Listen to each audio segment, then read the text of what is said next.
Bueno, buenos días a todas y a todos.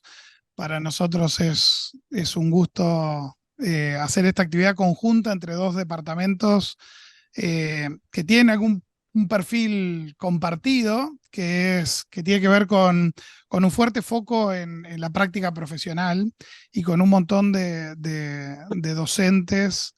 eh, con algunos docentes académicos de los que tienen muchas horas en la universidad, pero un montón de docentes que son profesionales que además tienen vida académica y dan clase. Eso, eso realmente da puntos de discusión acerca de si es bueno tener más docentes full time o no, y qué pasa con estos docentes que ejercemos profesionalmente y que además damos clase. Y en general, en el Departamento de Contabilidad y Tributaria y en el Departamento de Ciencia de la Administración, compartimos que está bueno ese mix de docentes académicos, por llamarlo de alguna manera, docentes que tienen alta dedicación horaria, pero también está muy bueno que tengamos docentes que tienen práctica profesional activa y que pueden volcar esa experiencia, esa práctica en nuestras clases. ¿Por qué cuento esto? Porque hoy tenemos una actividad donde vamos a hablar del método de casos eh, y, y si bien nosotros históricamente en esta facultad no utilizamos el método de casos de una manera demasiado rígida, digamos, es cierto de que nuestras clases están llenas de casos, no solo por un interés en mezclar los conceptos teóricos con la práctica, sino porque la mayoría o muchos de nuestros docentes tienen esa vida del día a día en el mundo real que hace que eso se vuelque naturalmente a las clases. Pero también nos parecía importante sumar metodología a eso, y ahí es donde aparece esta actividad de hoy, que en realidad tiene otra historia mucho más natural, más orgánica, que es que cuando nos enteramos de que Harvard Business School se iba a instalar en Uruguay, iba a tener oficinas en Uruguay, enseguida le digo al decano Jorge Xavier, que nos acompaña hoy por acá, le digo, Jorge, tenemos que ir a hablar con esta gente, pues estamos hablando de una institución muy importante a nivel global, que si va a estar instalada en Uruguay, es importante saber qué van a estar haciendo y contarles qué estamos haciendo nosotros. Y ahí nos comunicamos con Fernanda, eh, y con Michael, que está hoy online desde Estados Unidos. ¿Por qué? Porque queríamos hacer exactamente eso, simplemente presentarnos, que nos contaran qué iban a hacer, que contarles qué hacíamos nosotros en Uruguay y ver qué puntos en común teníamos. Y por supuesto, como suele la realidad, por lo menos de lo que conocemos, el decano le suele pasar más seguido a mí por su rol institucional, pero es que cuando te acercas a instituciones a hablar, generalmente hay muchísimas puertas abiertas y las oportunidades de trabajo conjunto surgen así como rápidamente. O sea que esta conversación fue hace 2 meses, algo así. La oficina todavía estaba casi vacía y Fernanda decía, todavía no tenemos ni mucha idea de cómo recibirlos porque estamos recién ordenando la oficina, pero rápidamente dijeron, sí, por supuesto, charlemos, nos contaron qué estaban haciendo, que ahora obviamente va a contar Fernanda más de eso, y además dijimos, bueno, ¿qué podemos hacer juntos? Eh, Harvard Business School no da clases fuera de Boston, fue la primera aclaración que nos hacía Fernanda, pero con gusto compartimos lo que estamos haciendo, lo que hacemos en Latinoamérica, cómo trabajamos en nuestra universidad, y le dijimos, por supuesto, hagamos esa actividad conjunta, aprovechemos además que, bueno, hay un vínculo entre estos actores que por casualidad terminan, no sé si tan casualidad, terminan montando una oficina en Uruguay, pero Fernanda, si bien es argentina, siempre ha tenido una pata en Uruguay y otra en Argentina y viaja seguido, y por lo tanto es casi uruguaya. A la charla de hoy sumamos además a Karina, que también es uruguaya y que trabaja para la oficina, y a su vez Michael tiene una historia también muy particular con Uruguay, por lo tanto son de esas cosas que tienen que ver con casualidades y causalidades. La oficina esta estaba en Argentina y ahora está en el predio del LATU. Y por lo tanto nos parecía una buena oportunidad para que nos contaran de primera mano, para que se acercaran, para que conocieran además nuestras prácticas también aquí en Uruguay. Y, y bueno, yo les contaba, suelo ser bastante informal en las presentaciones porque creo que hoy en día es fácil googlear a las personas y tener idea de quiénes son y toda su trayectoria y no aburrirlos con esos y que hagamos un espacio de conversación. Tenemos a muchos participantes hoy online y tenemos varios profes aquí presenciales, por lo tanto vamos a hacer estas presentaciones, pero después tengamos la oportunidad de animarnos a preguntarles, a comentar la experiencia.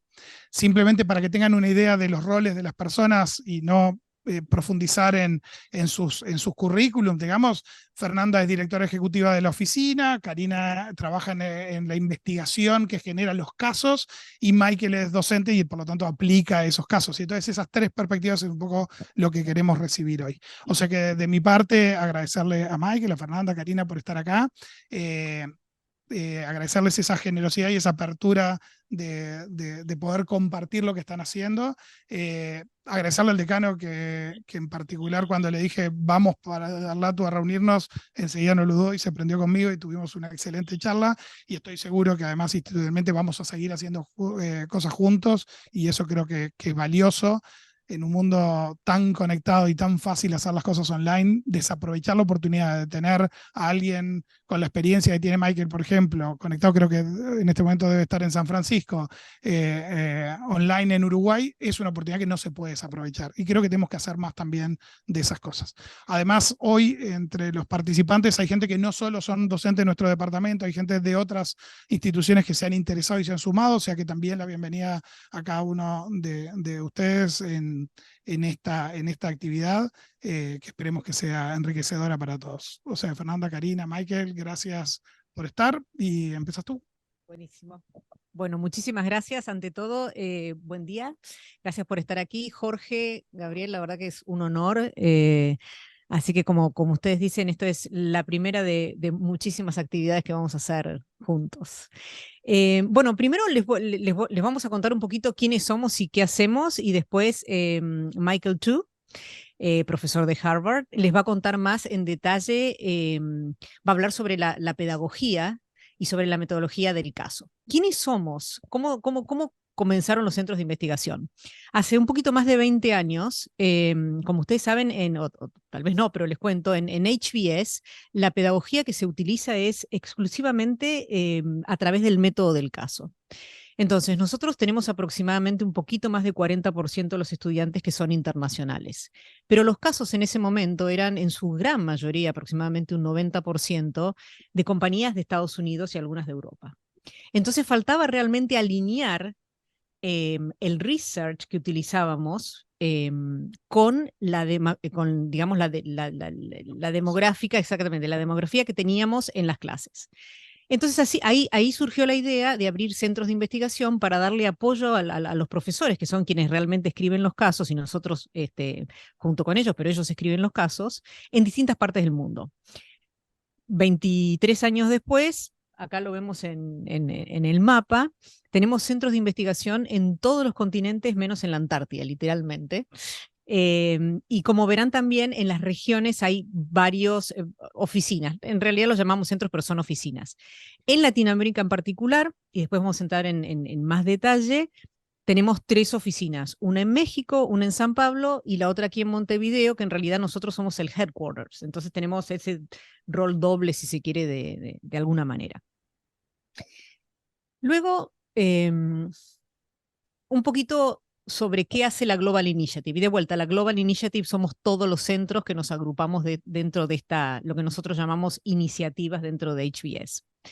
Aproximadamente somos casi 70 personas que cumplimos distintos roles, y después les voy a contar cuáles son las actividades que realizamos en 18 ciudades alrededor del mundo. Bueno, más de 42 idiomas hablamos, en nuestro caso en particular, por supuesto, portugués y castellano, y la mayoría del equipo, de hecho, hablan los 2 idiomas, como Karina aquí presente. Y ahora quiero entrar en más detalle en las funciones, pero tenemos 2 grandes líneas de actividades. Una que es la más importante, que es el apoyo a lo que nosotros llamamos el faculty, que son los profesores, en lo que es la elaboración de los casos, y alguna medida también apoyo a las actividades de research académico más tradicional, ¿no? Es decir, los proyectos que se hacen en general con estudiantes de PhD, etcétera, pero nosotros damos apoyo sobre todo en lo que es la logística regional o local. Por ejemplo, hay profesores que están haciendo un proyecto de investigación en Brasil, entonces los ayudamos a trabajar con universidades locales, si hay que hacer algún tipo de intercambio o trámites o lo que fuere, bueno, ahí nosotros jugamos un rol. Pero es más de apoyo logístico que de apoyo a la investigación, como sí hacemos en el caso de los casos, valga la redundancia, donde sí ahí participamos dándole apoyo total, que después Karina les va a contar, a los profesores. Para darles una idea de la cantidad de casos, tenemos más de 140 casos en 43 países. Nosotros en LARC, que es el Latin America Research Center, el último año, por ejemplo, el último año académico, publicamos alrededor de 15 casos. Con lo cual, bueno, les da una idea que es casi entre un 10 y un 15% va variando año por año de lo que es la producción total de casos a nivel mundial.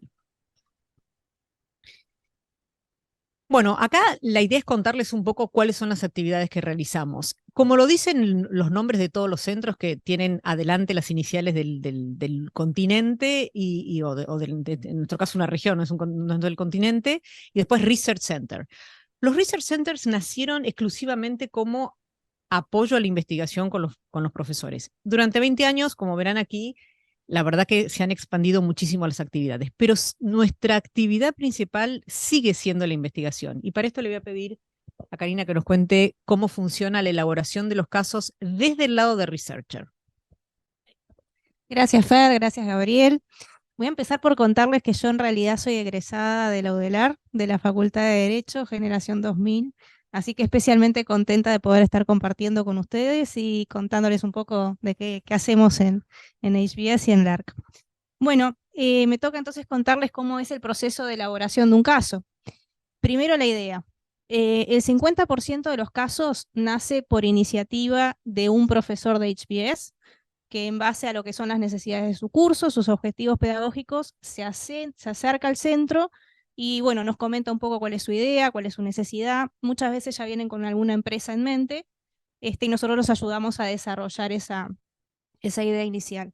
El otro 50% de los casos nace por iniciativa del ARC. Una parte muy importante de nuestro trabajo es justamente estar informados y atentos a transacciones, a operaciones empresariales que puedan ser hitos y que puedan ser interesantes para uno de los cursos de HBS.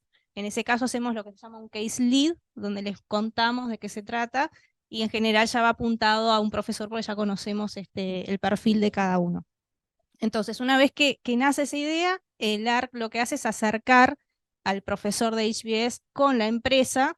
Se hacen las primeras comunicaciones y entrevistas, donde siempre participa el profesor con el que va a ser el protagonista del caso, ¿no? Y bueno, se termina por coordinar una agenda de trabajo, porque ustedes se imaginarán que esto implica también una gran colaboración y compromiso de la empresa, ¿no? Entonces es muy importante de antemano poder coordinar cuál va a ser la agenda de trabajo, con quién nos vamos a comunicar, cómo van a ser los intercambios. Teniendo este acuerdo, ya empieza el proceso de elaboración en sí mismo. Lo primero es conseguir toda la información posible sobre la empresa, sobre la industria en que la empresa se desarrolla, sobre el país, en fin, todo lo que haga al contexto, ¿no? El momento histórico en que el caso va a tener lugar, cuál es la situación política, económica, cómo estaba la empresa en ese momento. Esto se hace en base a información pública.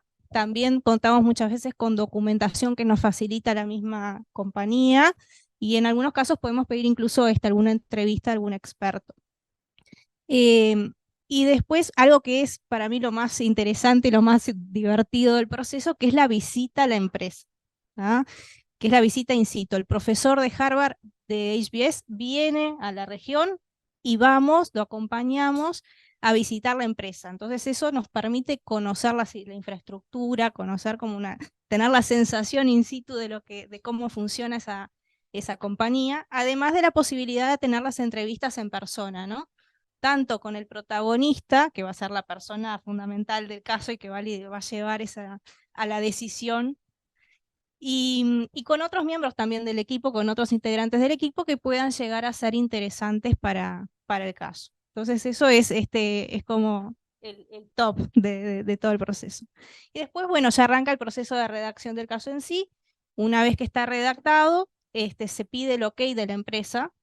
Siempre tenemos el ok de la organización. Si vamos a hacer citas de esas entrevistas, hacemos primero una verificación con ellos para que todos estén cómodos y de acuerdo con incluirlo en el documento final. Y teniendo el ok de la organización, ahí sí el caso se publica y se empieza a utilizar en los cursos de MBA y en los cursos de educación ejecutiva de HBS y bueno, de otras universidades alrededor del mundo. Así que muy resumidamente ese es el proceso y back to you, Fer. Gracias, Cari, muchísimas gracias. Después vamos a que Michael presente su parte, vamos a abrir para hacer preguntas, así que cualquier duda que tengan, después se las contestamos. Bueno, como bien explicó aquí Cari, más allá de lo que son las actividades de research, que insisto, es nuestra actividad principal, tenemos actividades que nosotros llamamos non-research o programáticas. Programático es realmente, esto va cambiando año tras año y cada vez tenemos más actividades. En realidad, cuando se habla de los centros, se nos llama embajadas, porque HBS, todas las actividades que tienen las distintas regiones las hacen a través de los centros. Desde el proceso de admisiones, que trabajamos juntos para definir a qué ciudades vamos a ir, qué tipos de eventos vamos a tener, hasta, por ejemplo, aquí figura identificar Glow Call, ¿no? Profesores que vayan a Glow Call. Y esto me detengo un segundito porque es una de las cosas que hablamos con Jorge y con Gabriel en la reunión que tuvimos. Glow Call es el Global Colloquium, que es parte de Executive Education, pero es un curso, es un programa donde se invita a profesores de las principales universidades de todo el mundo a, durante una semana, aprender sobre la pedagogía, que ahora Michael va a hablar sobre eso, sobre nuestra pedagogía, que es el Participant Centered Learning. Y después hay otra semana que se hace 6 meses después sobre, que es un taller de escritura de caso, que se llama el Case Writing Workshop. Esto es algo donde, bueno, y como les digo, nosotros desde Latinoamérica en general tenemos entre 17 y 18 participantes de 12 universidades de los distintos países del mundo. Y el año pasado tuvimos por primera vez al decano de la Universidad, de la Facultad de Derecho de UDELAR, que vino este año, perdón, en julio, que vino al programa de Glow Call, y bueno, el año que viene... Ah, ¿en serio te dijo eso? ¿Va a volver? Bueno, espero también que vengan ustedes. Ah, ¿en serio va a volver? Bueno, me alegro muchísimo. Sí, yo estuve... Ah, sí, que Rethinking the MBA, que es de nuestro, claro, que es de nuestro decano actual, Srikant Datar, que escribió este libro. Bueno, me alegro mucho que le haya gustado. Yo estuve con él cuando vino en julio y bueno, de vuelta, la invitación que les hice se las vuelvo a hacer acá públicamente tanto a Jorge como a Gabriel. Y bueno, como les decía, estos son ejemplos de apoyo de lo que hacemos. También trabajamos con todo lo que tiene que ver con los cursos de HBS Online, Executive Education. Como bien dijo Gabriel, nosotros no damos clase porque no somos profesores. Lo que sí hacemos es facilitar. Siempre la palabra aquí es facilitar. Pero no se dan ningún tipo de clases fuera de Boston. Todos los profesores están en Boston y los cursos que son presenciales, nuestro MBA, tenemos un solo programa de MBA que es 100% presencial. Hay algunos cursos ahora sí de educación ejecutiva que son totalmente online, no son híbridos, pero siempre todo lo que es presencial se hace en Boston. Y después también hacemos todo lo que es apoyo a lo que llamamos networking, que por supuesto, como contaba Cari, como nosotros gran parte de nuestro trabajo es identificar cuáles son los temas principales de la región, cuáles son los temas que interesan para las clases o que se alinean con los objetivos pedagógicos de nuestros profesores, constantemente, más allá del research que hacemos de fuentes públicas, hacemos reuniones, hacemos eventos donde entendemos qué es lo que está pasando. Y esto lo hacemos no solo con el área de negocios, con el área académica, que es obviamente súper importante, y también con nuestros alums que están en los distintos, en toda la región, en los distintos países, ya sea por medio de los clubs o directamente con distintas actividades. Y bueno, y después hay programas de inmersión de estudiantes, de profesores, todo lo que tiene que ver, que son programas que necesitan mucho apoyo logístico, todo eso lo hacemos siempre a través del centro. Bueno, ahora rápidamente no quiero sacar mucho más tiempo, les cuento un poquito el equipo, somos 8 personas en total, el equipo en Brasil tenemos 2 personas, una de las personas que maneja todo lo que es programático, después el equipo de research, la cabeza del equipo de research, que es Mariana Cal, está aquí en Uruguay, después, bueno, Cari es parte de ese equipo, tenemos una researcher más aquí, otra persona en Brasil, y otra persona que está en México, que también es researcher, y una persona administrativa también aquí en Montevideo, que como les comenté, es nuestro headquarters. Como les decía antes, todos menos quien les habla, que estoy en el proceso de aprender, no hablo portugués, pero el resto del equipo son todos bilingües, o trilingües en realidad, por el inglés, lo cual también es una ventaja competitiva muy importante, ¿no? Bueno, aquí hay una foto del equipo, por supuesto está Michael. Michael no solo es profesor de HBS, pero también es nuestro faculty chair, es el faculty chair para Latinoamérica. Entonces es quien realmente lidera todo lo que tenga que ver con HBS en la región. Y bueno, estamos en el LATU, que me imagino que todos ustedes los conocen. La verdad que para nosotros es un honor y realmente ha sido fantástico. Ahora ya las próximas que vengan tenemos café, té, galletitas, así que los vamos a recibir mejor, pero ya estamos totalmente instalados, no solo viviendo aquí en lo personal, pero también en la parte laboral. Y todos ustedes, por supuesto, las puertas de nuestra oficina están siempre, siempre abiertas, así que más que bienvenidos. Y bueno, acá es unas pequeñas fotos de lo que es nuestra oficina, que ahora sí tienen mucha más vida y estamos ya 100% funcionando. Así que bueno, muchas gracias y ahora le doy la palabra a Michael, que no sé si estás en San Francisco o en Boston. En Boston. En Boston, ok. Bueno, Michael, Buenos días a todos. Es un enorme placer estar con ustedes, con Gabriel y Jorge y todos ustedes, para hablar sobre el método de Castos, que muchos asocian con Harvard Business School. Y no se me escapa la ironía de que voy a hablar del método de Castos en la forma más tradicional posible, que es una exponencia, donde el que va a hablar mucho soy yo y no ustedes. Así que empiezo con pedirles perdón por no practicar lo que voy a pregonar. Lo que quisiera hacer hoy es 4 cosas.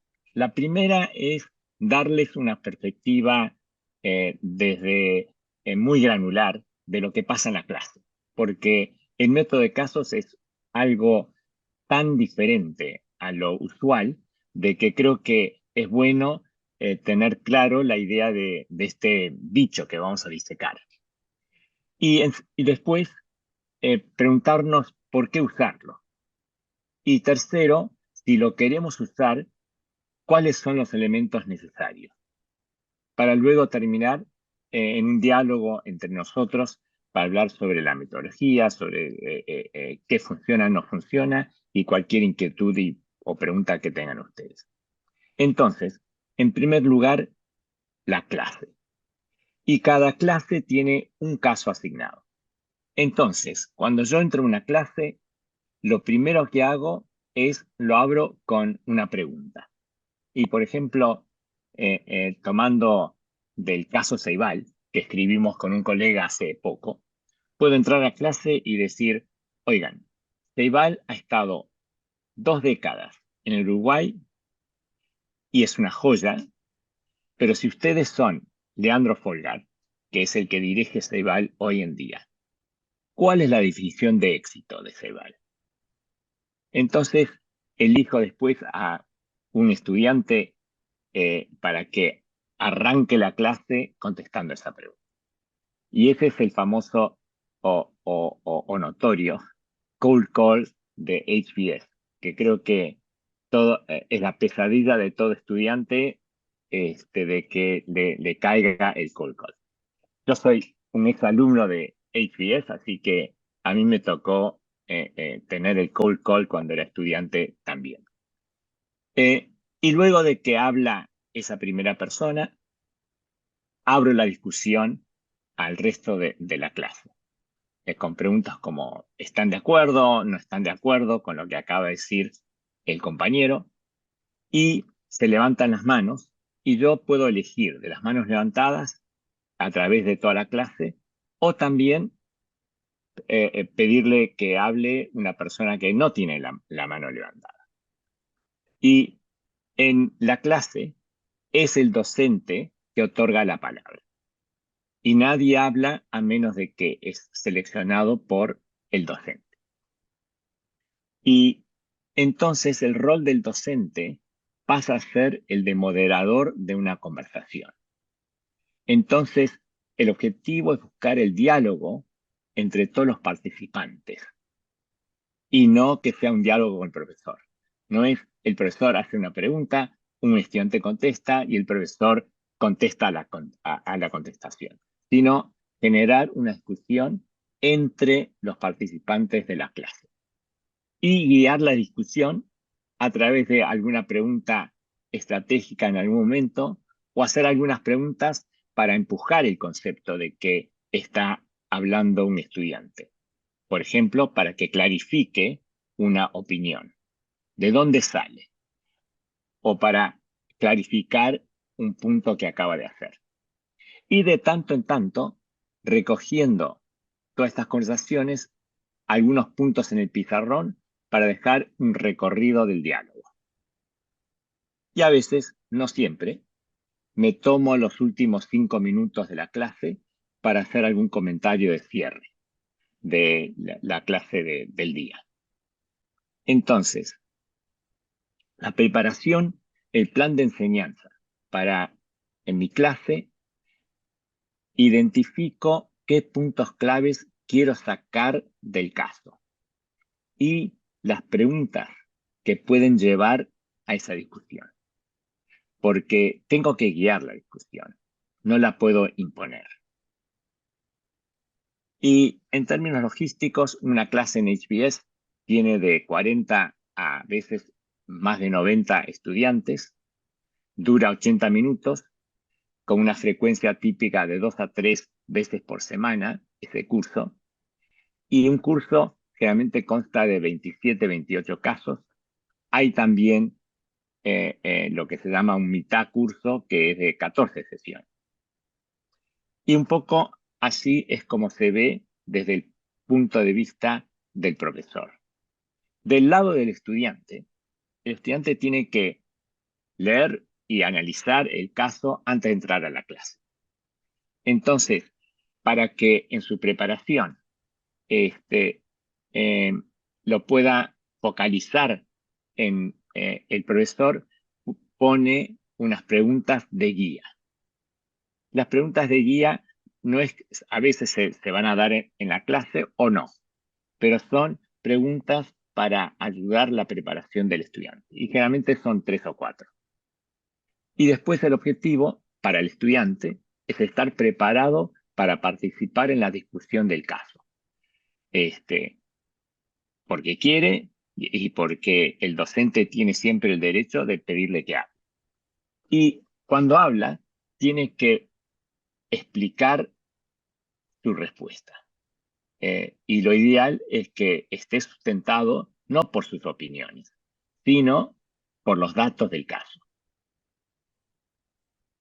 Y la participación del estudiante es muy importante porque si no, no hay diálogo. Entonces, se vuelve una pieza fundamental de la clase.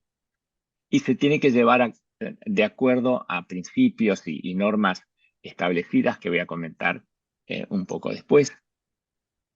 Y siguiendo los valores comunitarios de HBS. Respetar los derechos, las diferencias y la dignidad de todos. Actuar con honestidad e integridad, que asume la responsabilidad de nuestros actos. Ahora, el docente puede ser un mago, los estudiantes son buenísimos, pero en realidad realmente es difícil tener una clase sensacional si no está respaldado por el caso. Y el caso es la conexión con la realidad. Está basado en un caso real, como explicaba Karina, y casi todos los casos que se escriben son en colaboración con la organización. Es decir, yo voy a escribir un caso, por ejemplo, me ayuda Karina, y tenemos el derecho de escribir lo que queramos. Pero lo que producimos ni se enseña ni se publica sin la aprobación final de la organización. ¿Por qué es eso? Porque cuando entramos a entender una situación, tenemos que entenderlo primero nosotros para poder después definir qué vamos a comunicar. Entonces ahí importa que haya una franqueza y que la organización pueda compartir los datos claves. Algunos datos son sensitivos, algunos no. Y la compañía siempre piensa al comienzo de que información se pone nerviosa de compartir información, y es un proceso donde decimos, compartan todo con nosotros, después nosotros escribimos y ustedes tienen el derecho de aprobarlo. Así que no se preocupen de la información que nos dan, porque nada de esto va a salir a la luz sin el visto bueno de ustedes. Y efectivamente, muy pocos casos, pero yo he visto situaciones donde el profesor ya tiene el caso listo y nunca llegan a un acuerdo con la organización, no se enseña, no se publica. Y en algunos casos, con temas sensitivos, algunos casos, pero serán creo que menos del 3% de los casos, se escriben de fuentes públicas, porque el tema es controversial. Recuerdo un caso en México de una gran cadena de farmacias, que se llama Farmacias Similares, donde su fundador me dijo, te comparto cualquier cosa, dispuesta a mostrarme todas las farmacias, y yo le digo, y me dice, las ventas no hay problema, te muestro todo el crecimiento de todos los años de la organización. Y yo digo, sí, pero este es un caso para Harvard Business School. Así que lo que tengo que tener también es la información financiera. Es decir, todo esto, pero qué utilidad genera, cómo es la estructura de costos. Me dijo, no. Eso no te lo puedo dar porque compañía privada, México, seguridad. Entonces, le dije, bueno, perfecto. Entonces, lo voy a escribir de fuentes públicas. Y efectivamente recogimos la información de fuentes públicas, aunque debo decir de que si uno utiliza fuentes públicas, el proceso de HBS es tan riguroso, tuve que justificar toda mención de todo, porque si no, no sale a luz. Pero la gran mayoría de los casos es entonces con la aprobación de la organización. Y el propósito del caso es generar una discusión de alta calidad, no generar una discusión de mucho enganche, porque eso es fácil, ¿no? Podemos hablar entre todos nosotros del problema entre Israel y los países árabes y tendríamos una discusión muy activa. Pero es posible de que sea una discusión de muy baja calidad porque no es un tema que sepamos probablemente y entonces, el caso existe solamente para sustentar una discusión de alta calidad. No es historia, no es periodismo, no es un artículo académico. Y es por eso lo que decía Fernanda, de que hay una segunda semana en GlowCode donde es sobre la técnica de escribir un caso para la enseñanza académica. Y el caso tiene que ser ambiguo, porque si el caso muestra algo muy claro, entonces la discusión es requete aburrida. Y si la discusión es aburrida, tiene poco valor pedagógico. Entonces, el caso es importante de que se dé una situación donde no es clara la solución. Ahora, el caso no existe en el vacío. los casos, una secuencia de casos constituye un curso. Y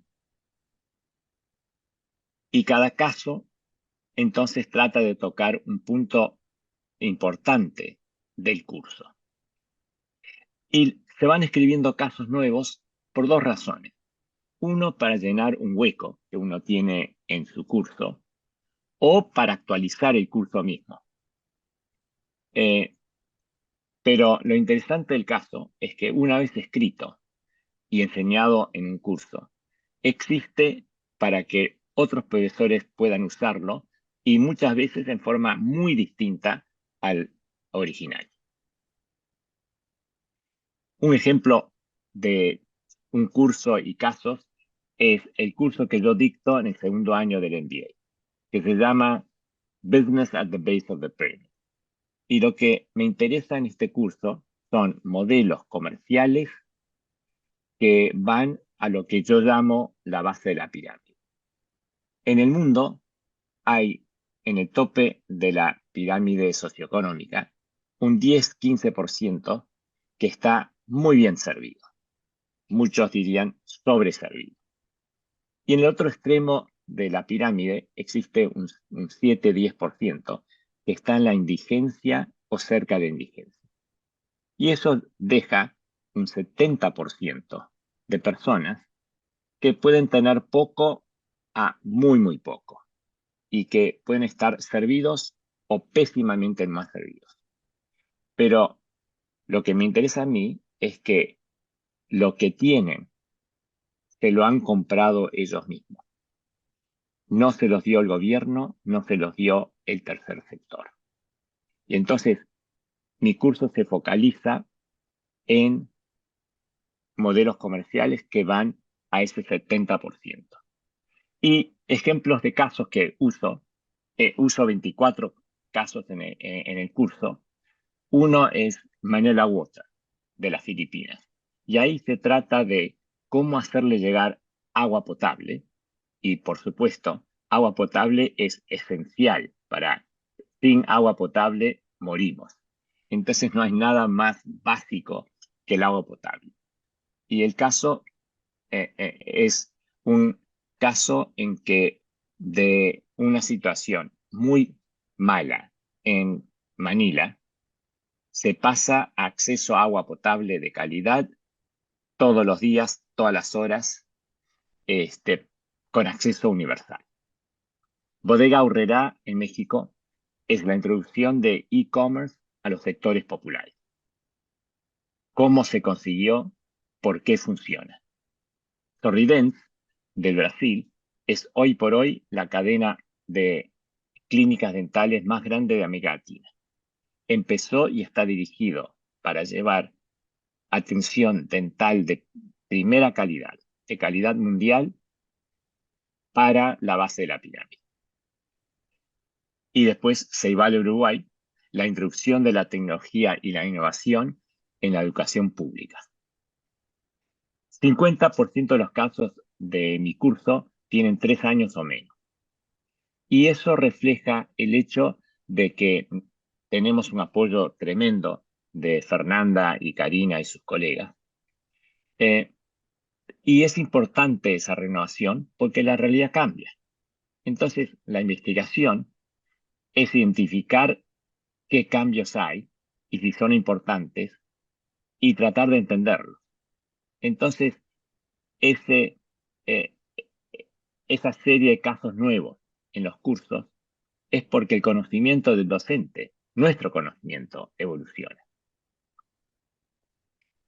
Ahora, todo esto para transmitirlo esta es una clase, un aula típico de HBR. Y aquí ven los pizarrones, en realidad son 9 pizarrones, porque se mueven y se suben y se bajan, entonces hay 3 pizarrones en cada posición. Y esta es la perspectiva de la clase desde la vista más importante de todos, que es la del estudiante. Ahora, así es la clase. ¿Por qué utilizar esta pedagogía? Porque en realidad el método tradicional es la mejor manera de articular. Perdón. Antes de eso, quería empezar con lo más básico. ¿Por qué una intervención pedagógica? Y les quería proponer de que el objetivo de una intervención pedagógica es lograr que el estudiante piense distinto después de la intervención a lo que pensaba antes de la intervención. Y que ese cambio sea tan profundo que hacia adelante cambie su comportamiento. Es decir, por la intervención pedagógica va a ser algo diferente que antes de la intervención pedagógica. Y uno podría cuestionar, si no pasa eso, ¿de qué sirve asistir a una intervención pedagógica? Y por supuesto, esto no quiere decir de que los datos específicos no son importantes. Por ejemplo, ¿en qué año se fundó Amazon? O las formulaciones técnicas. ¿Cuál es el valor financiero de una opción hacia el futuro? Todo es importante, por supuesto, pero esas cosas son subordinadas si no se consigue los dos puntos anteriores. Y para que eso ocurra, el estudiante tiene que procesar la información por sí mismo. Lo tiene que interpretar en forma personal, individual. Y la razón es de que todos tenemos experiencias distintas de vida. Entonces, es absolutamente lógico que las conclusiones que saquemos de la intervención pedagógica son diferentes las mías de la de mi vecino. Y el proceso este, que es experiencial, incorpora el aprendizaje a la visión del mundo del estudiante. Y si logramos eso, de ahí en adelante forma parte del estudiante. Ahora, el estudiante pasa a ser un participante activo del proceso, a diferencia de lo tradicional, donde es un participante pasivo. Y lo importante cuando uno está participando en un diálogo es que está obligado a procesar cada estímulo en tiempo real, como nos pasa a todos nosotros cuando estamos conversando, sea en una reunión empresarial o en una reunión social. Pero para conseguir esto, ¿por qué utilizar el método de casos? Porque efectivamente el método de casos es muy ineficiente comparado con la metodología tradicional para que el docente articule lo que sabe. Cuando uno entra a dictar cátedra, el docente decide ya todo el contenido y cómo lo va a hacer. Entonces, puede sintetizar y organizar sus conocimientos antes de entrar a clase y decir, acá es como lo voy a comunicar. Y siendo el protagonista principal de todo el proceso, tiene básicamente control de toda la sesión. Y puede transmitir su mensaje independiente a que se aparezcan 15 de su clase de 90 o se aparezcan los 90. Y lo puede transmitir también si hay un estudiante que está chequeando su mail, hay otro estudiante enganchadísimo y hay otro estudiante que se durmió. Pero transmitir lo que sabe el docente lo está haciendo en la forma tradicional. Y efectivamente el método de casos es lo más ineficiente para articular lo que sabe el docente.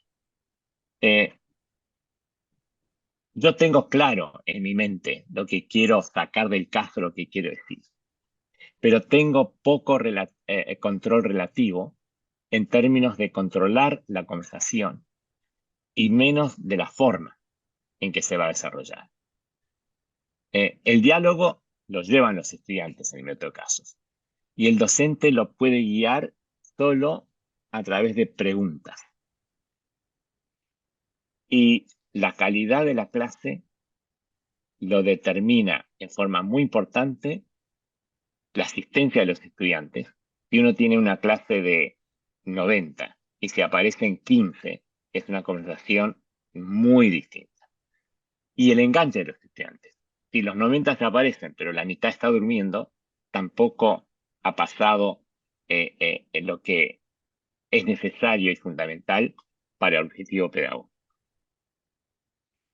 Y la lógica detrás del método casos es entonces la retención. ¿Por qué utilizar un proceso que es tan costoso? ¿Cuáles son los beneficios? Y es interesante que hay estudios hechos donde gente saliendo de una conferencia, de una exponencia que le ha parecido sensacional, se le ha preguntado a la gente, bueno, ¿qué dijo el exponente? Y mucha gente dice, mira, dijo 5 puntos requete importantes. El primero es este, el segundo fue este, el tercero fue este, el cuarto, la verdad que no me acuerdo muy bien.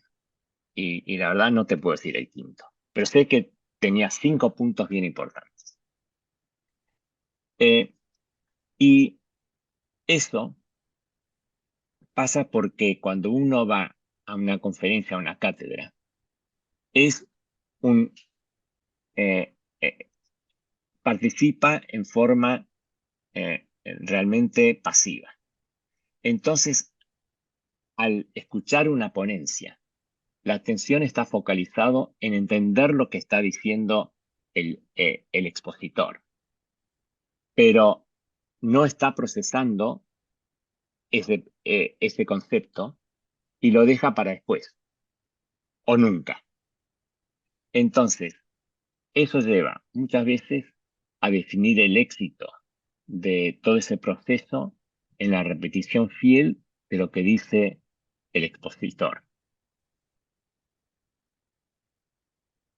Cuando la audiencia es un participante activo, la retención del contenido es superior, porque está uno forzado a escuchar y procesar todo el tiempo en forma simultánea.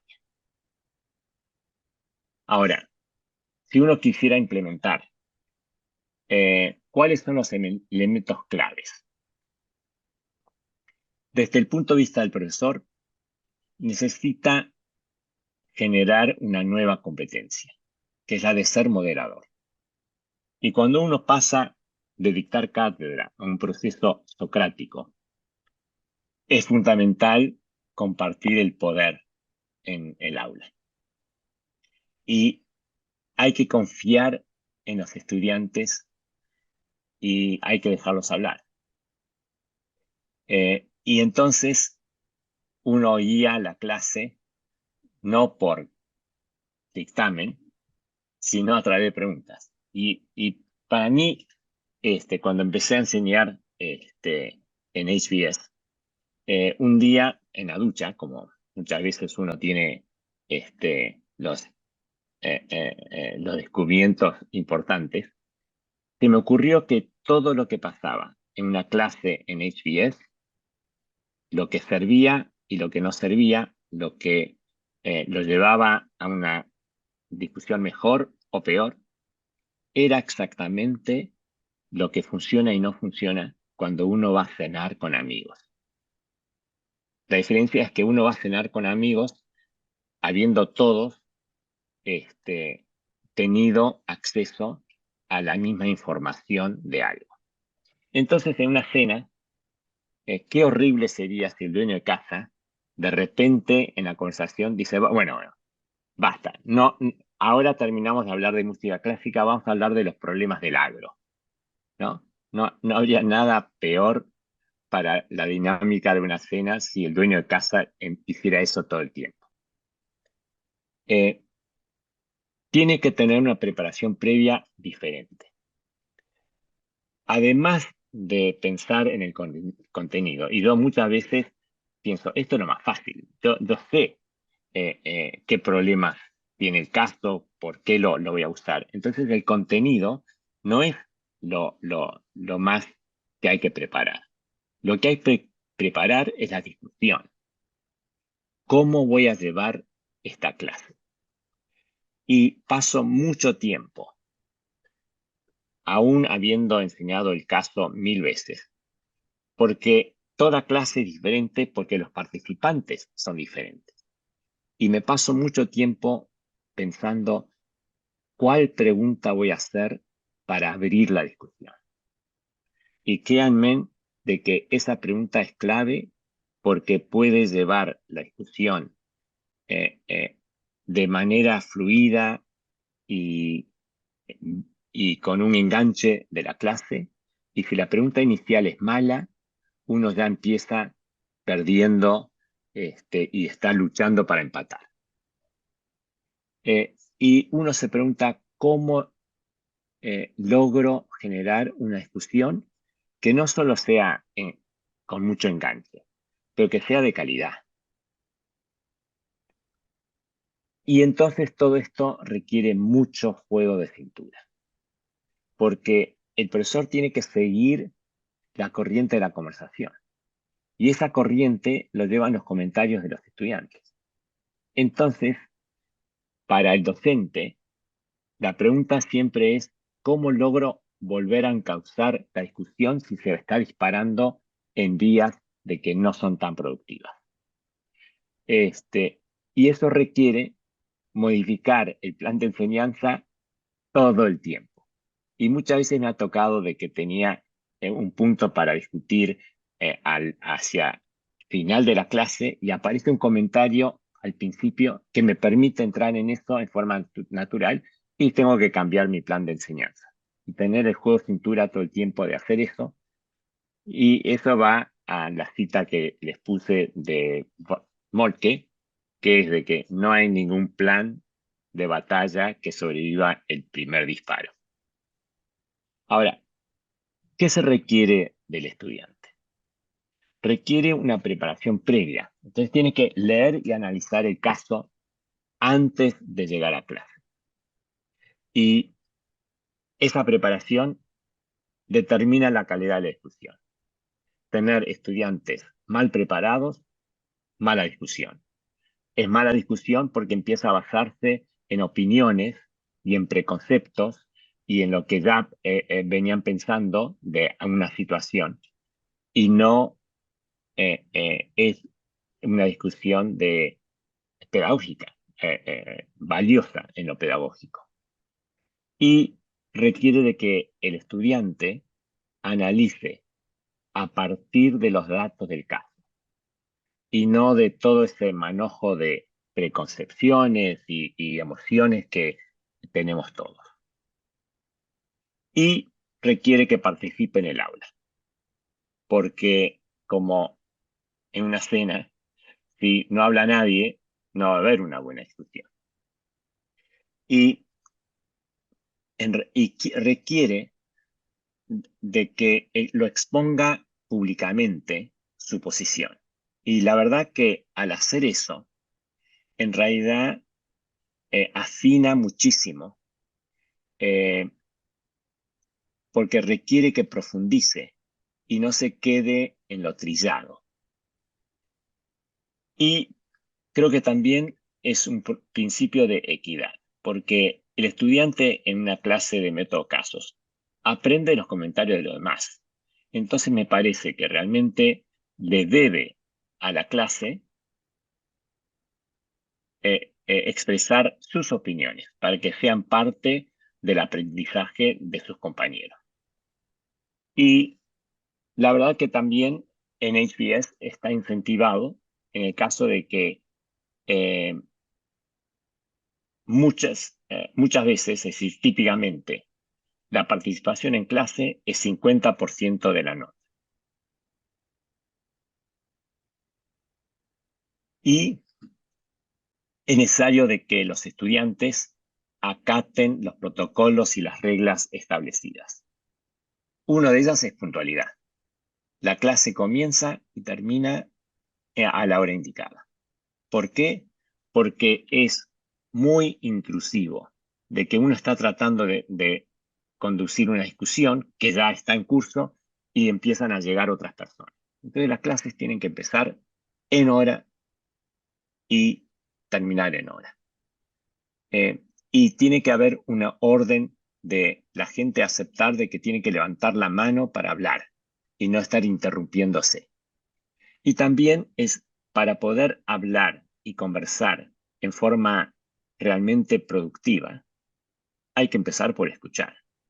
Entonces, parte del protocolo es de que nadie levanta la mano cuando alguien está hablando. Así que la atención está focalizado en entender lo que se está diciendo y después levantar la mano. Y es bien importante el respeto, ¿no? Atención plena en las aulas, celular y pantallas apagadas, y entender de que lo que se enfrenta en una clase en HBS es entre ideas y no entre personas. De que posiciones contrapuestas, lo que hay que discutir ahí son las ideas, no quién lo dijo. Y del caso, el caso, para poder cumplir su misión, tiene que tener ambigüedad, eso que dijimos al principio, de que tiene que ser una situación donde personas razonables pueden concluir posiciones distintas. Tiene que tener claridad el caso y tiene que tener contenido, es decir, datos suficientes para justificar posiciones diferentes. Si no, no hay análisis. Y el caso tiene que ser neutral, es decir, la voz narrativa absolutamente se dedica a establecer los hechos. ¿Por qué? Porque no tiene que tener influencia en la conclusión de los estudiantes. No puede decir, entonces, el director general, en un brote de genialidad, hizo tal. Y cuando uno quiere expresar algo que no sea meramente descriptivo, lo que suelo usar es tomar una cita. El director general hizo esto. Fue una genialidad, dijo la gerente de ventas.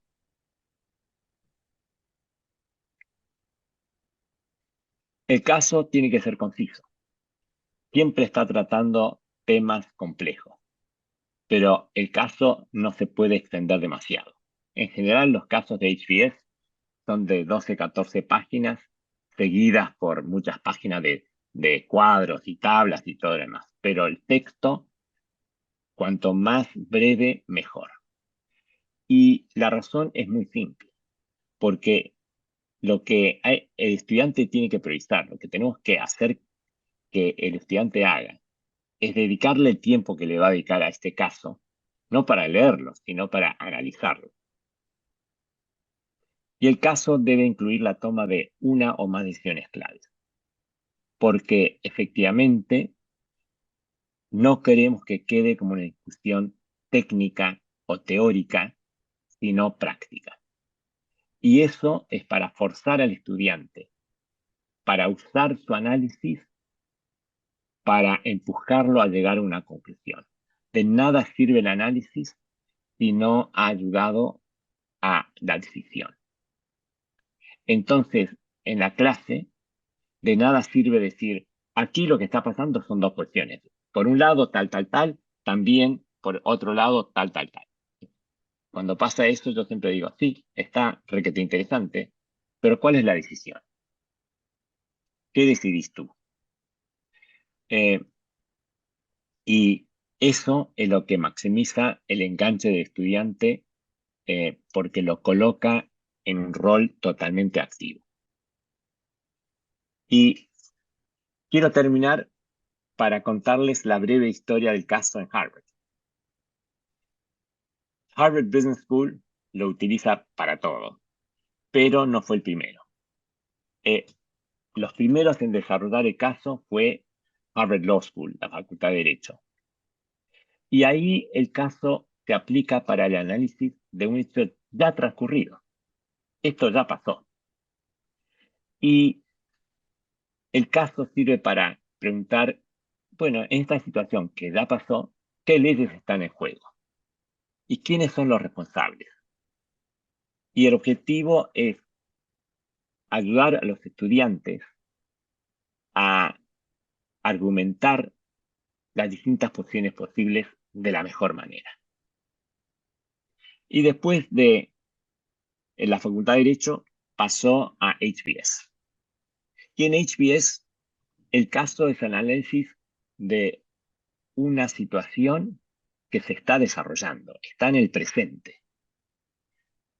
Entonces, lo importante es identificar los elementos claves de los muchos elementos que juegan en el caso, cuáles son las que realmente definen la problemática del caso, los que pueden mover la aguja. No todas esas cosas importantes, pero que realmente no van a mover la aguja.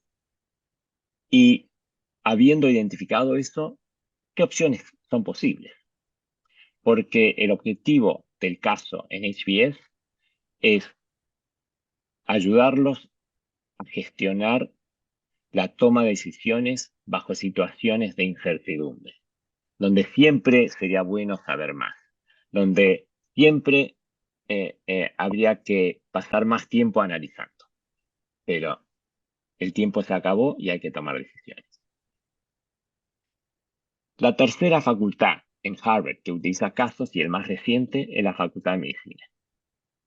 Y ahí es el análisis de un cuadro médico en proceso. Dice, a las 10 de la noche vino una señora a la sala de emergencias, tenía fiebre y estaba tosiendo. ¿Qué piensan? Entonces, es un proceso que los casos de la Facultad de Medicina muchas veces son una serie de casos que cada caso tiene 2 páginas. Y entonces, si viene una mujer y está tosiendo, los estudiantes dicen, bueno, esto en realidad con estos síntomas hay que buscar la razón por la cual tiene fiebre y está tosiendo. Es muy posible de que esté involucrado el pulmón. Entonces, hay que entender cómo funciona el pulmón. Y el objetivo es entender cómo funcionan los órganos, pero no leyendo libracos, porque lo que se ha descubierto es que leyendo los libracos y uno empieza a memorizar la definición del pulmón, etcétera, etcétera, es muy distinto a que en forma experiencial uno tenga que entender cómo funciona el pulmón. Porque cuando lo entiende, aplicándolo a una situación concreta, no se olvida. Y lo interesante es que este es el uso de caso para lograr objetivos pedagógicos muy distintos, aplicados en forma muy distinta. Una es mirando el pasado, otro es mirando algo que se está desarrollando, y el otro es síntomas. Pero tienen un fin común: transformar al estudiante de espectador pasivo a actor activo. Y con eso termino para nuestro diálogo. Muchísimas gracias, Michael. Acá estábamos todos muy atentos y creo que en una cosa muy específica que me gustaría sembrarla como reflexión antes de pasar a las preguntas de las y los colegas, es que estamos en un momento en nuestra facultad donde estamos experimentando tras el auge de las tecnologías educativas, mucha ausencia de nuestros estudiantes en las aulas y institucionalmente tenemos una preocupación en ese sentido que tiene que ver con por qué los estudiantes ya no van a clase o no asisten a clase. Nosotros somos una facultad muy numerosa en cuanto a cantidad de estudiantes y por lo tanto no tenemos controles de asistencia. Estoy hablando en el grado en este caso, que es bien distinto que en los programas de posgrado. Y uno de los desafíos que creo que tenemos por delante tiene que ver con qué es lo que estamos haciendo en nuestras aulas, en las actividades sincrónicas, donde históricamente hacíamos transmisión de conocimiento y hoy tenemos herramientas tecnológicas que nos permiten que la transmisión de los contenidos suceda por otras vías, ¿no? Es decir, nosotros tenemos buenas plataformas educativas, material multimedia generado, buenos textos online disponibles, incluso hasta para las dudas puntuales, específicas, foros de discusión, cuestionarios de autoevaluación. Es decir, tenemos un montón de herramientas que para la transmisión de contenido funcionan. Y claro, cuando volvamos a las aulas sincrónicas nos encontramos que repetimos un modelo muy tradicional de ser, además con el ego que nos caracteriza a los docentes, ser lo que iluminamos y tratar de dar todo nuestro contenido en nuestras clases.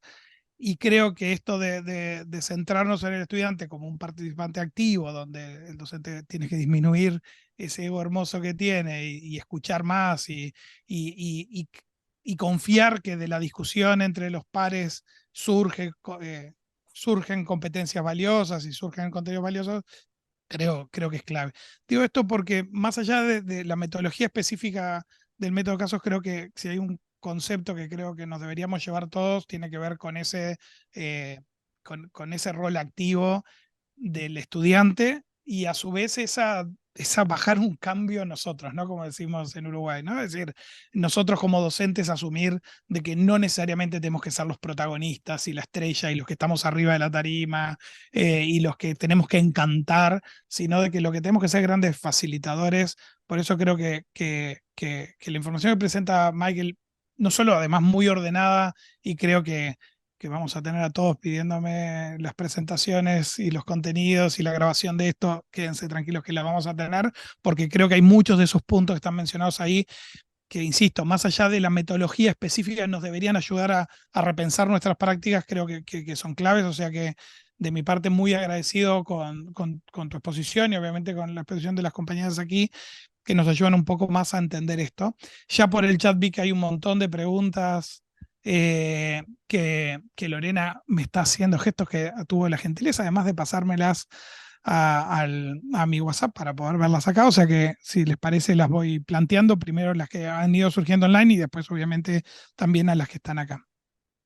Hay una pregunta más de quizás la primera que hace Daniel, que es cómo se financia cada proyecto o caso.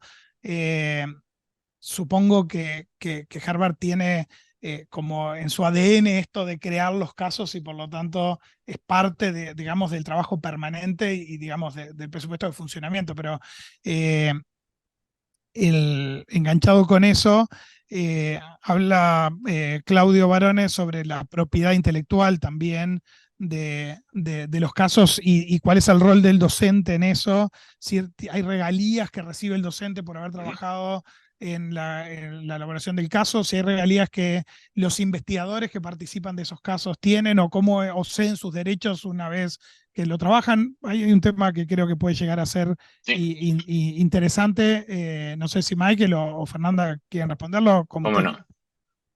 Michael, ¿querés Eh, responder vos? sí, perfecto. Dale. Hay dos temas importantes. El primero sobre el financiamiento. Eh, eh, Debo admitir de que HBS tiene un modelo que no es replicado eh, por, por ninguna institución que conozca yo, incluso en Estados Unidos, o muy pocas. Y es el hecho de que Harvard Business School fondea toda su investigación. Es decir, si viene una compañía o una fundación o lo que sea y dice, a mí me gustaría aportar al trabajo de Michael Chu, me interesa su curso, su tema, y me gustaría financiar sus casos, etc. Harvard Business School le dice, no, gracias. Lo que puede hacer usted es donar a Harvard Business School. Y de hecho, todos los años las donaciones son muy importantes para Harvard Business School. Pero Harvard Business School es la que decide cómo se va a utilizar esos recursos. Entonces, por ejemplo, desde el punto de vista de docente, todos los años me piden un plan de investigación. Y yo digo, acá quiero hacer esto, esto, esto. Y dicen, bueno, en base a esto, el presupuesto de investigación para ti es tanto. Ahora, una vez que está determinado eso, nadie controla. Yo puedo decir, tenía pensado 2 viajes al Uruguay, 3 a Japón.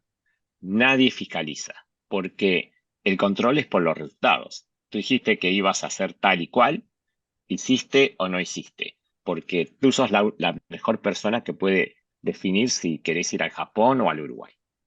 Ahora, eso es parte de esa independencia que uno puede ejercer. Y yo creo que eh, es cierto de que es algo eh, posibilitado por tener muchos recursos. Pero, pero, pero es cuestión también de pensarla, de cómo armar la estructura para que uno pueda preservar esa independencia. Lo segundo es, hay regalías.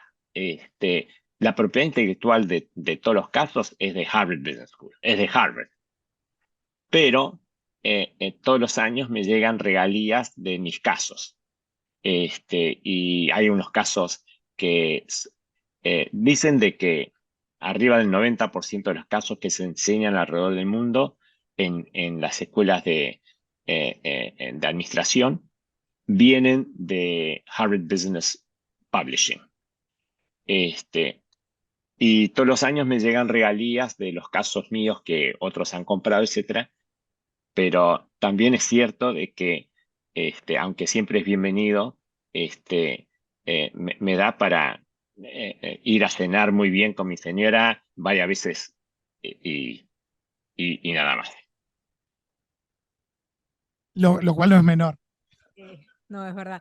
Aclaro, porque parte de la pregunta era si los investigadores reciben regalías. Los investigadores no reciben regalías y parte justamente de la propiedad intelectual, que como bien dice Michael, es de Harvard, nosotros firmamos parte de nuestro contrato donde cedemos todos los derechos de propiedad intelectual y queda claro que los investigadores, de vuelta, a diferencia de los faculties, no reciben regalías por los casos.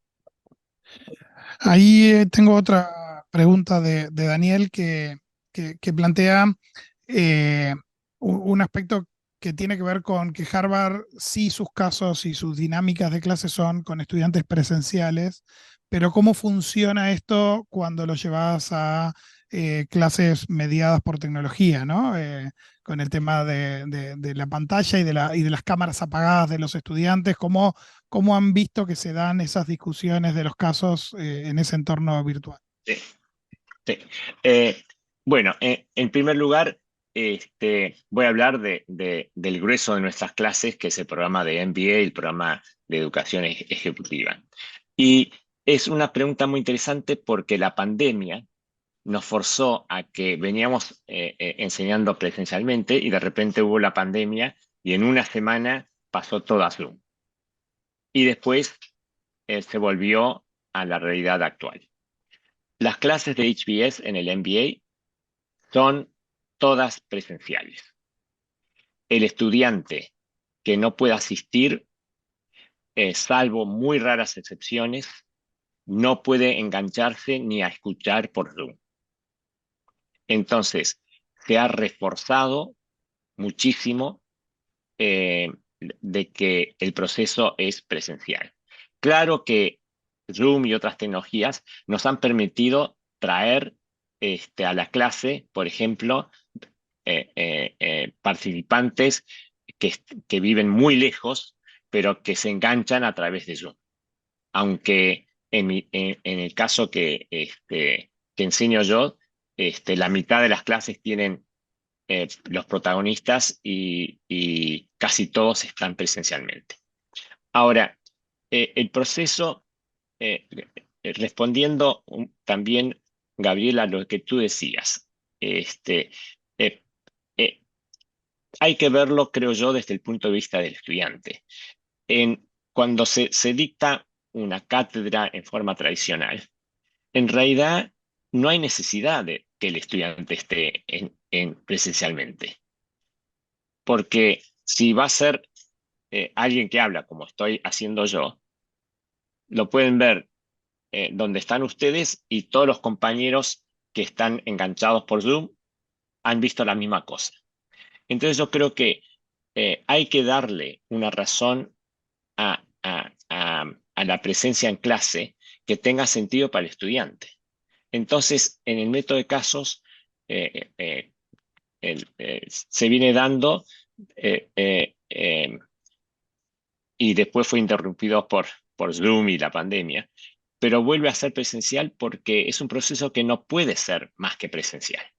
Aunque enseñándolo por Zoom, que lo hicimos por más de un año, se puede generar la discusión, pero es una discusión mucho menos rica. Y lo sienten los estudiantes también, se sienten aislados. Entonces, la vuelta a clase es apoyada eh, eh, por los estudiantes mismos. Y la decisión de decir, si no estás en clase, no puedes participar, aunque es posible técnicamente, es porque se descubrió de que si no, era muy fácil para el estudiante decir, uy, este fin de semana largo voy a ver a mi novia que está en Texas, y voy y me engancho por Zoom. Ahora no es posible. Tengo otra pregunta de las que están online, que es eh, si ustedes llevan adelante los cursos exclusivamente con método de casos, o hay algunos cursos donde se combinan otras metodologías además digamos, del método de casos. Sí, la respuesta es sí. El profesor determina totalmente cómo quiere enseñar su curso, pero yo diría de que el, el 90% de los cursos en HBS es el método de casos. Ahora, el método de casos ha evolucionado mucho, porque los casos también han evolucionado mucho. Hay casos con gran intervención de media, ¿no? Eh, con producción. Yo he escrito un caso donde hemos llevado equipos de producción al Perú para filmar varias cosas que luego se vuelven parte del caso. Perfecto. Y después tengo una pregunta de Isabel que dice, dado que la clase valoriza y el aprendizaje se da por los aportes y cuestionamientos de los estudiantes, cuánto pesa, digamos, la calidad del grupo, digamos, ¿no? Es decir, cómo lograr tener un buen grupo, de un buen nivel de ese grupo, y a lo cual yo le agrego, qué pasa cuando tenés participantes que no están en ese nivel, digamos, ¿no? Que no hacen aportes valiosos. Sí. En las clases nuestras, por ejemplo, después de clase yo voy y anoto la nota que le doy por esa clase, la participación de las personas. Y de hecho hay comentarios mucho mejores que otros. Entonces, estoy asignando notas por la participación en la clase teniendo eso en cuenta. Perdón, Michael, ¿esas notas se las comunicás, digamos, al estudiante al finalizar cada clase, o es algo No, que se enteran al final? se enteran al final. Pero también es cierto que hay algunos estudiantes que vienen, muchas veces los que no han hablado mucho, para verme y decirme que les cuesta y yo los ayudo, ¿no? Ahora, nosotros tenemos la suerte de que el proceso de admisión a HBS es donde se hace mucho el tamizado. Entonces eso asegura de que en la clase tengamos a estudiantes realmente todos capaces de hacer intervenciones muy buenas, porque el tamizado es al inicio. Yo sé muy bien de que UDELAR tiene una política que es admisión abierta y el tamizado se hace después, a través de los años. Pero aparte de eso, yo creo que el enganche del estudiante, y que en realidad como es experiencial, es muy difícil que alguien interesado no tenga un aporte interesante. Eh, lo, lo que sí depende mucho del rol del docente lograr esa participación. Y yo creo que si uno empieza a implementar el método casos, es carpintería, ¿no? Un carpintero hace una mesa buena porque hizo 100 mesas antes y las primeras 3 salieron todas chuecas. Entonces, es un proceso de que el instructor tiene que comprometerse a esa metodología y cada clase va a tener estudiantes más enganchados. Y yo pienso de que la intervención buena no es necesariamente basado en alguien que sabe mucho, del ingeniero en vez de alguien que terminó el liceo, sino poder generar eh, el enganche con la experiencia de vida de la persona. Clarísimo, Michael. No tengo preguntas online, o sea que estoy ahora a las preguntas de aquí, profes que están presenciales. ¿Alguien se anima? ¿Alguien quiere preguntar? Hola a todos, gracias por la exposición, muy interesante. Una pregunta que quería hacer es, ¿el método del caso es utilizado en la Harvard Business School exclusivamente en los cursos de posgrado o también en los cursos de grado? Porque mi pregunta va que el método del caso de alguna forma implica que el estudiante tiene un conocimiento previo, no sé, en el caso de las materias que yo dicto en la universidad, de normativa contable, de normas de auditoría, etcétera, ¿no? Entonces, se presupone que el estudiante adquirió esos conocimientos previos para después volcarlo al caso y poder resolverlo. No me doy cuenta en las etapas iniciales de la universidad, en los primeros años, donde tiene que aprender más normas contables, normas de auditoría, etcétera, cómo funciona el método del caso, si es tan aplicable o si es más para últimos años de la carrera o exclusivamente para posgrado. Sí, Gracias. una pregunta muy importante. Debo aclarar de que Harvard Business School es solamente de posgrado, ¿no? No damos clases de grado. Pero habiendo dicho eso, es bien interesante de que la composición de la clase, cuando yo entro y tengo 80 personas adelante mío, eh, el entrenamiento previo, la educación previa de esos 80 puede literalmente ir de una persona que se recibió de contador o una persona que hizo sus estudios en literatura griega. Es decir, literalmente es esa la composición. Entonces, incluso me acuerdo cuando hice el MBA, todos los cursos de contables y los conceptos contables y todo eso se dio a través del método de casos. Y yo soy uno de los que piensa de que que sea de posgrado o grado, en realidad no es eh, eh, tan diferente, porque de hecho a veces que me han invitado, doy alguna clase, cruzo el río y doy alguna clase a los de grado. La diferencia es hacer de que la participación sea activa o pasiva, porque literalmente yo aprendí principios contables a través del método casos, pero en forma muy activa y no pasiva. Entonces, por supuesto, en temas muy técnicos como finanzas y contable, hay más lecturas adicionales. eh, pero pienso que el proceso pedagógico es más importante que grado o no grado y temas técnicos.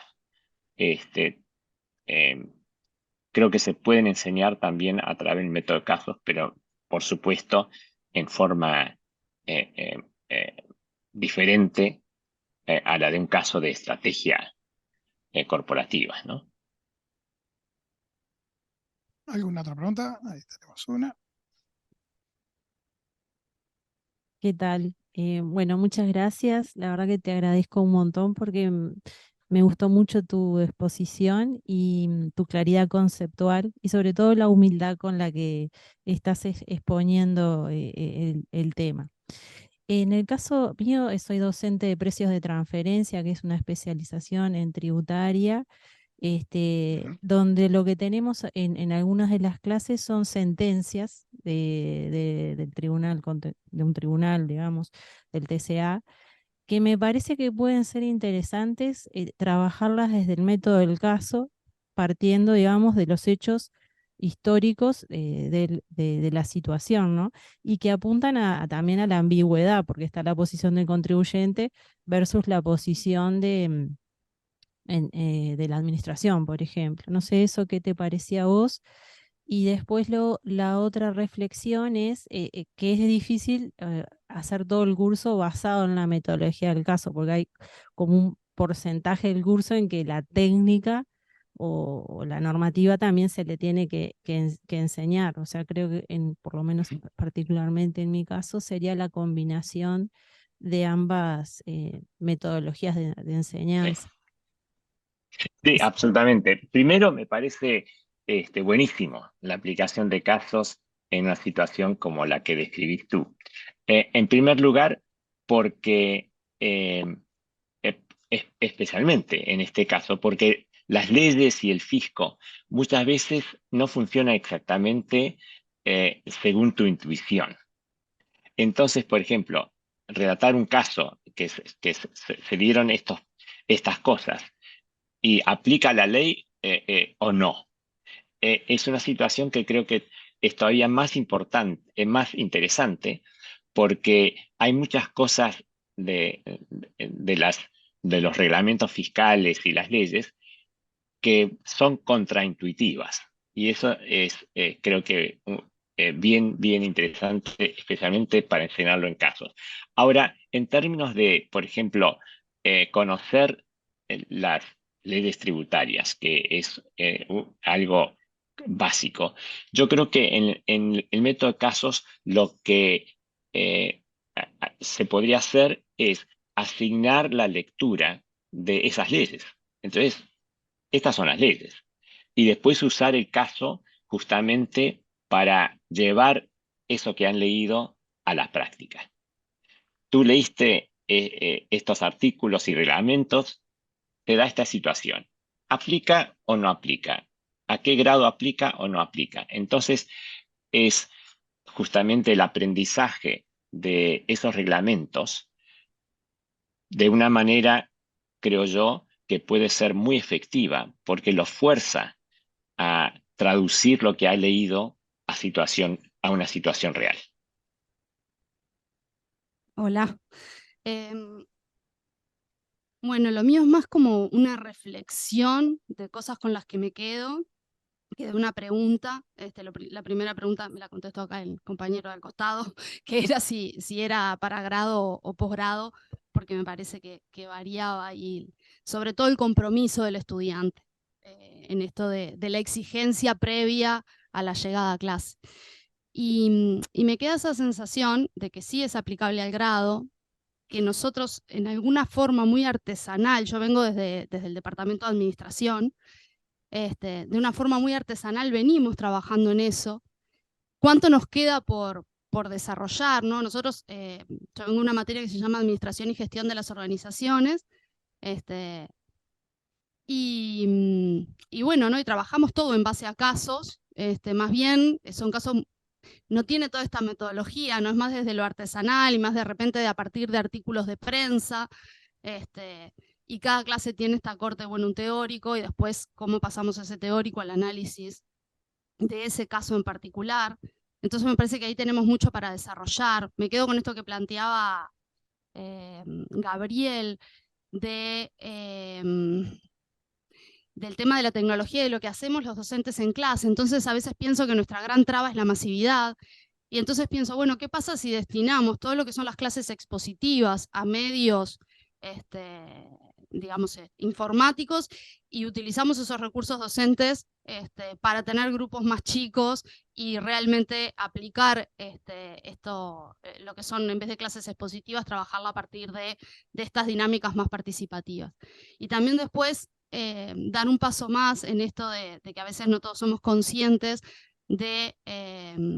yo reivindico mucho lo que son los espacios de formación integral que tenemos acá en la facultad como una forma de contacto directo con la realidad y del estudio de caso, no solo a partir de un caso generado en papel, sino a partir del contacto con los actores sociales mismos, ¿no? Y trabajando ahí, y cuánto nos queda de ahí por sistematizar para a partir de esas experiencias también generar casos que después sean posibles casos a replicar en clases y analizarlos desde otro lugar, ¿no? Pero me quedo con eso, ¿no? Y el desafío, me parece, en cuanto a lo que es la enseñanza de grado también, del compromiso del estudiante, ¿no? Cómo generar eso en el estudiante, decir, bueno, trae el caso leído, porque si no la clase no funciona. Me parece que por ahí tenemos como grandes desafíos para trabajar, pero me parece que es sumamente posible y que tenemos docentes con las capacidades como para poder empezar a trabajar en esto de la generación de casos, que es, al menos en el Departamento de Administración, gran base de lo que es el dictado de las clases.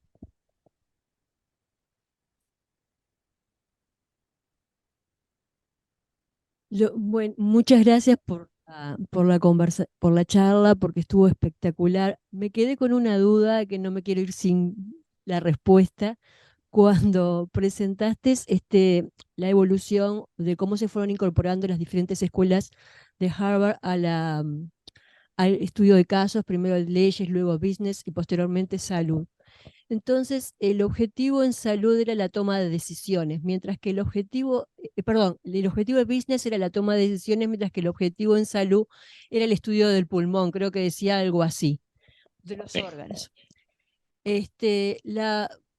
Pero yo trabajo en las dos facultades, tanto aquí como en medicina, y en medicina cuando se hace el estudio del caso del paciente y el round, que le llaman generalmente, y se discute el paciente y se plantea todo el caso, y se hace la discusión, también termina con una toma de decisiones sobre cuál va a ser los posibles tratamientos para la patología de ese caso y se toma una decisión. Entonces no entiendo la diferencia de los objetivos cuando tú lo planteabas.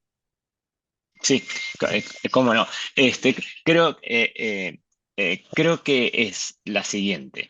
El método de casos para la escuela de medicina, yo creo que no es para sustituir exactamente el proceso que tú contás, los rounds y todo ese proceso. Era una introducción, o fue una introducción, en realidad para profundizar y acelerar el conocimiento de los estudiantes del primer año, los iniciales, para entender ciertas cosas que la forma tradicional eran de que leyeran, lo sacaran de libros, y un proceso muy árido. Entonces, cómo posibilitar que se aprenda lo mismo o mejor. Y yo creo que la experiencia ahí fue, una vez que uno está leyendo algo, fijarlo a través de la aplicación enseguida de un caso práctico. Pero totalmente de acuerdo de que la toma de decisión en la parte médica, al final se llega a eso, ¿no? La serie de casos, que puede ser, lo decía, del pulmón, se van añadiendo casos de un par de páginas que va avanzando lo que le está pasando al paciente y más información para que al final se haga una decisión. Al final es decidir, esta persona tiene esta condición médica para el cual la solución es ABC. Totalmente. Tengo una pregunta que se planteó online de Percy que decía, ¿cuál sería la vigencia de un caso? ¿Hay algún momento, hay algún parámetro para determinar que ese caso ya deje de tener sentido? No hay nada no hay nada escrito, ¿no? Yo sigo enseñando algunos casos en mi curso que son clásicos y que el de Manila Water tiene 20 años. Pero sí, yo creo que en un curso para los estudiantes, un curso compuesto de casos muy viejos tiene el gusto, y tiene ese gusto muy posiblemente porque es verdad, de que es un curso basado en información eh, eh, obsoleta. Y yo creo que eh, el tener casos nuevos es también, como decía, eh, parte del desarrollo del docente, porque el docente va evolucionando también. Entonces, al tener, la situación va cambiando. Por ejemplo, no se podía hablar de la introducción de e-commerce a los sectores populares sin haber tenido la revolución digital. Entonces, este, hay una evolución constante, pero no hay nada, no hay nada dicho. El profesor tiene toda la libertad de elegir los casos que quiere usar. Sí, para los estudiantes, yo creo que hay una sensación de que si siempre están leyendo casos que son bastante antiguos, le quita atractivo. Perfecto, acá tengo otra. Hola, buen día. Primero que nada, agradecerle por la exposición y por su tiempo. Y en realidad mi pregunta es bastante concreta y es si en base a su experiencia con el método de casos, si existe un número óptimo o un número máximo de participantes como para que la discusión y el análisis del caso se pueda procesar de la forma más productiva. Gracias. Sí, efectivamente. Y todos los profesores tenemos una visión quizás un poco distinta, pero en mi caso, yo pienso de que el número ideal es como 65. Eh, yo enseño cursos donde hay más de 65 y es un poco difícil abrir la intervención a todos todo el tiempo. Yo creo que cuando se da una situación de 20 personas, eh, hay que enseñarlo en forma muy distinta. Eh, pero sí se puede, y armarlo en un contexto mucho más de seminario que una clase bien grande. Pero para mí el ideal es como 65.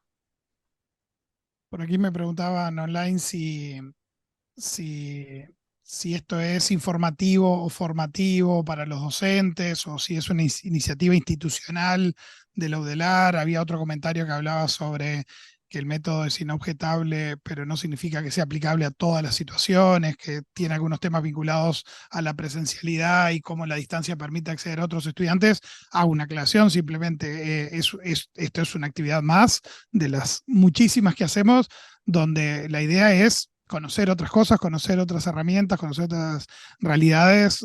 La UDELAR no tiene, ni esta facultad en particular, una decisión tomada respecto a pasarnos al método de casos o utilizar sistemáticamente el método de casos. Si lo vemos como una herramienta posible, una herramienta que tanto en grado como en posgrado, para algunas situaciones puede ser aplicable, para otras no, para algunos cursos sí, para otros no, pero que es bueno que las y los docentes conozcan que existen estas herramientas y además que estén disponibles. Entonces, quiero aprovechar este comentario para que Fernanda nos cuente quizás un poquito sobre cómo se accede a los casos de Harvard.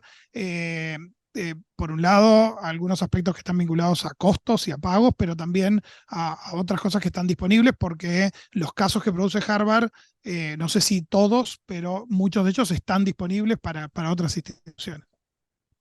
Sí, la mayoría de los casos, primero, bueno, el profesor que los escribe, por ejemplo, en este caso, si Michael escribe un caso, lo enseña una vez, muchas veces se hace una revisión y después se publican en HBP, que es Harvard Business Publishing.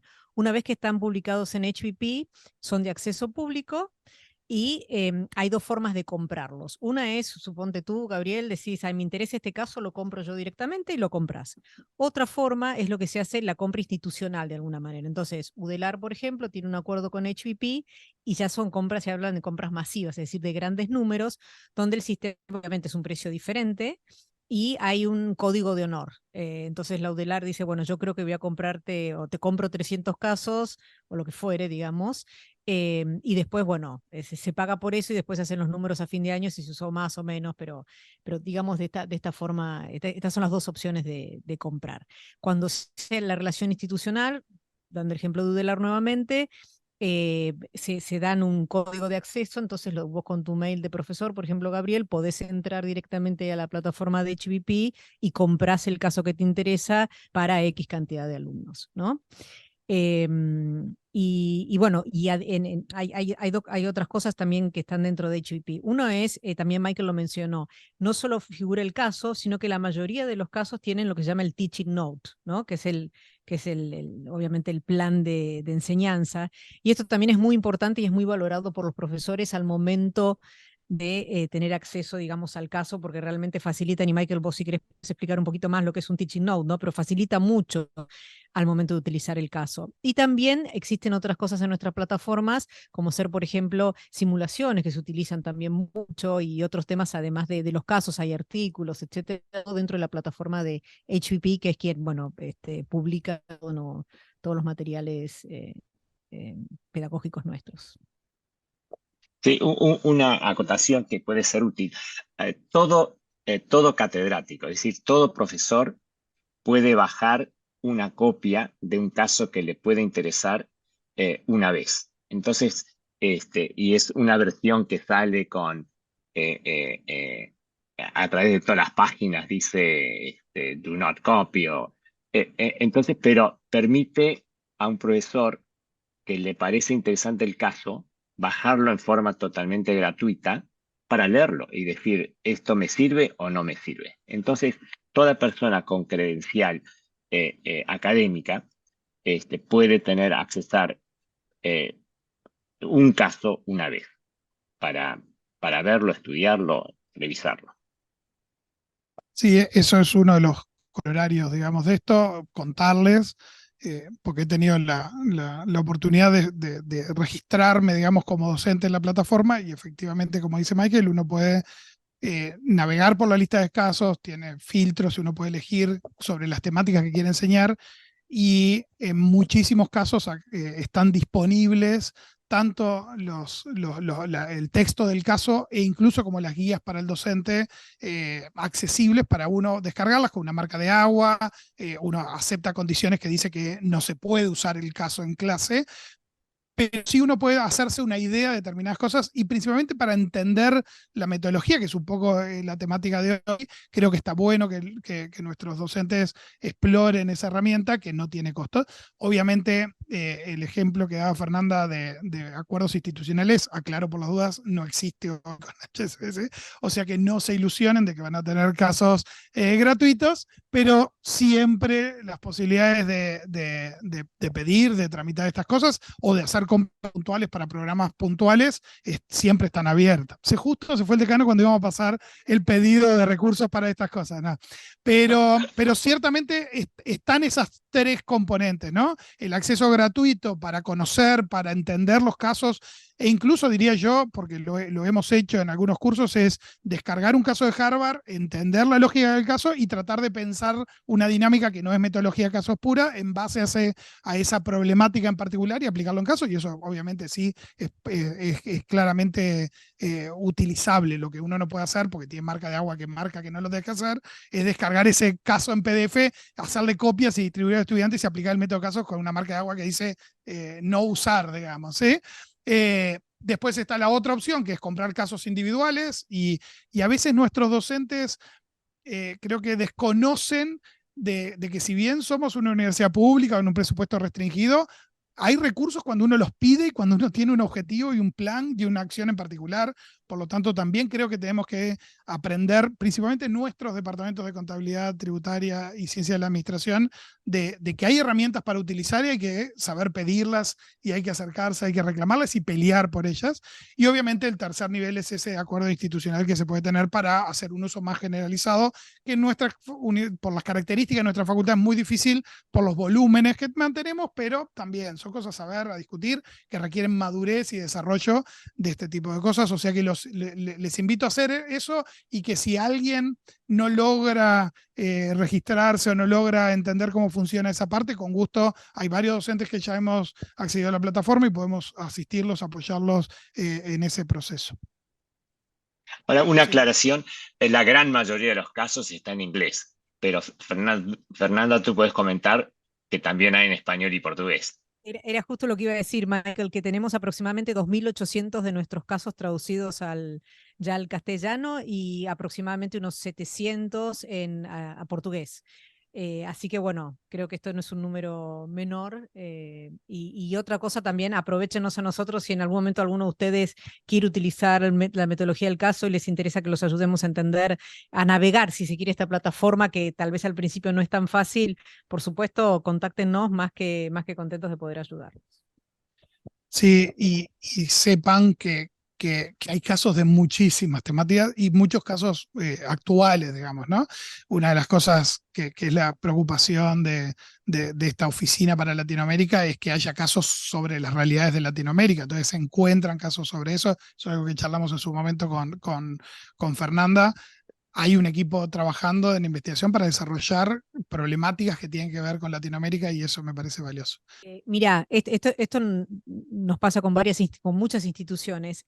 Yo comenté el tema del Glow Call, que es este programa, que es en Estados Unidos, con lo cual tiene un costo, obviamente, de traslado, también tiene un costo el programa, pero tenemos becas, y eso es algo que si existe interés, por supuesto, tiene que empezar a salir del decano, ¿no? Pero si hay interés institucional de hacerlo, podemos hablarlo, porque gran parte del costo del programa, como digo, existen becas, sobre todo cuando una institución está comenzando a trabajar en el método del caso. Entonces eso se podría hablar. Dicho esto, desde el punto de vista institucional, existe dentro de HBP, que es parte de HBS, que es Harvard Business Publishing, un área de educación que tiene algunos cursos justamente para docentes en lo que se refiere a la metodología del caso. No son no entran en tanto detalle y profundidad en lo que es la pedagogía, como es el caso de Glow Call y después en la parte de escritura de casos, pero sí hay opciones que en general se hacen online desde el área de HBP. Bien, increíblemente estamos a las 11, que era nuestra meta original. Generalmente terminamos enroscándonos mucho y extendiéndonos, pero esta vez estamos cumpliendo horario, principalmente para una actividad en el horario de la mañana, que tiene un impacto y un esfuerzo adicional para muchos profesores y profesoras, por esto que decíamos de que tenemos un cuerpo docente que ejerce profesionalmente además de dar clase. Por lo tanto agradecemos especialmente el esfuerzo de sumarse o de hacerse el tiempo para esta otra parte de su trabajo, que es la enseñanza.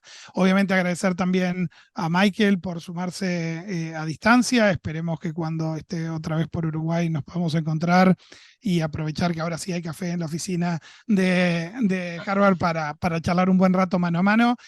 Obviamente a Karina, a Fernanda por sumarse acá, y principalmente por aceptar esta propuesta de juntarnos a conversar, de encontrar puntos en común, de incentivar a nuestros docentes a hacer cosas nuevas. O sea que de nuestra parte, más que agradecidos.